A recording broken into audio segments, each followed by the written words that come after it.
A meaningless war is being waged against the Kurds. Without doubt, this will not be accepted. This is clear, and the world itself will see it. The Kurds exist, and even if it is not accepted, long live the resistance.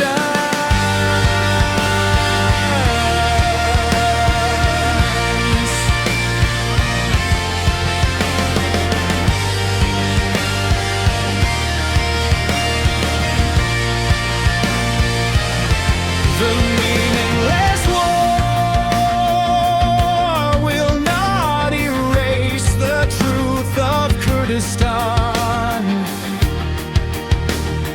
One day after another, the truth